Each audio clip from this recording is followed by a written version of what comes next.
Sadistic pleasure ఉంటుంది.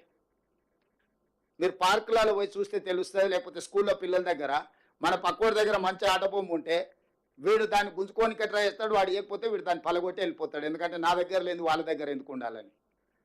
హరీష్కు కేటీఆర్ గారికి sadistic pleasure ఉండొచ్చు. మాకు లేని అధికారం వీళ్ళ దగ్గర ఎందుకు ఉండాలి, బట్టి గారి దగ్గర ఎందుకు ఉండాలి, రేవంత్ రెడ్డి దగ్గర ఎందుకు ఉండాలి, పొంగులేటి శ్రీనివాస్ రెడ్డి దగ్గర ఎందుకు ఉండాలి, ఉండొద్దు. దాన్ని ఎట్లో గట్ల ఇరగొడదామో పలగొడదామో అని వారికి ఆలోచన ఉండొచ్చు. ఎందుకంటే అట్లాంటి దుందుడుకు స్వభావం ఒక వయసులో ఉంటుంది. కానీ అన్ని అనుభవాలు ఉన్న చంద్రశేఖరరావు గారు వాళ్ళను పిలిచి కూర్చోబెట్టి తప్పు అని చెప్పాలి కదా. మీరు అందరు తల్లిదండ్రులు మీ పిల్లలు పడిపోయి తప్పు చేస్తే మీరు టీచర్ పిలిచి మీ పిల్లవాడు ఇట్లా చేస్తుండే మీరు మీ పిల్లలకి మీరు మంచి చెప్పుకుంటలేరా? నేను నా మనవాడికి చెప్తుంటా, స్కూల్లో పోయి ఏదన్నా ఇట్లా అట్లా చేస్తే అట్లా చేద్దా తప్పు నాన్న, సమాజంలో మనం మంచిగా ఉండాలి, మనం ఇతరులకు కష్టం నష్టం కలిగి చేద్దాం నేను నా మనవాడికి చెప్తున్నా. మీరు మీ పిల్లలకి చెప్పాలి కదా చంద్రశేఖరరావు గారు అని నేను అడుగుతున్నా. ఎటమటంగా వ్యవహరిస్తే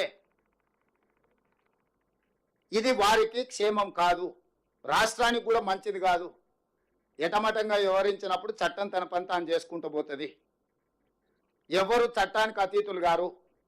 డాక్టర్ బాబాసాహెబ్ అంబేద్కర్ పేదవాడి నుంచి ప్రధానమంత్రి వరకు ఒకే ఓటు హక్కు ఇచ్చి, ఒకే రకమైన చట్టాన్ని ఇచ్చి, ఒకే రకంగా అందరినీ దేశంలో ఉండే ప్రతి పౌరుడు సమానము అని వారు రాజ్యాంగం రాసిపోయినరు. దాన్నే మనం ఈ 75 సంవత్సరాల నుంచి అదే బైబుల్గా, అదే భగవద్గీతగా, అదే ఖురాన్గా అన్ని మతాలు దాన్నే ఒక ఆదర్శంగా తీసుకొని, రాజ్యాంగాన్ని ఆదర్శంగా తీసుకొని ముందుకు వెళ్తున్నాము.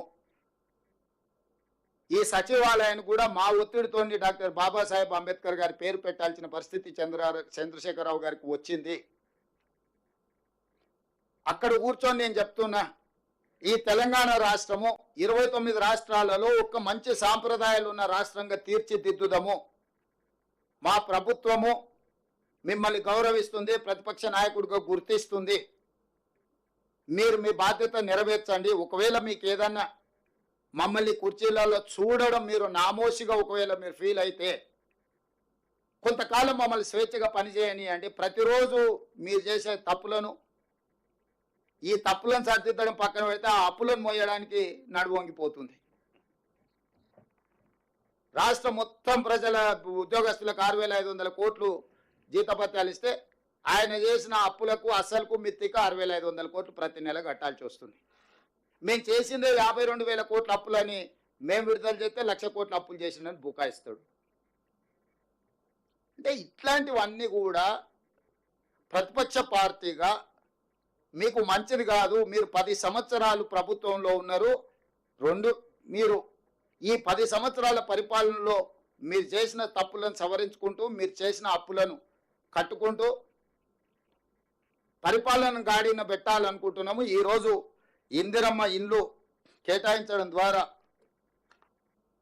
అదేవిధంగా ప్రతి మండల కేంద్రంలో ఒక మోడల్ హౌస్ కట్టడానికి అనుమతి ఇస్తున్నాం. ఎందుకంటే ఏ విధంగా కట్టుకోవచ్చు, ఒక మోడల్ హౌస్ ప్రతి మండల కేంద్రంలో కట్టే పేదలు వచ్చి ఆ మోడల్ హౌస్ను చూసుకున్నారనుకో, ఎందుకంటే వాళ్ళకి స్వేచ్ఛ ఇచ్చిన వాళ్ళు కట్టుకోవడానికి. అదే సందర్భంలో మండల కేంద్రంలో ఒక మోడల్ హౌస్ కడతాం, ఇందిరమ్మ మోడల్ హౌస్.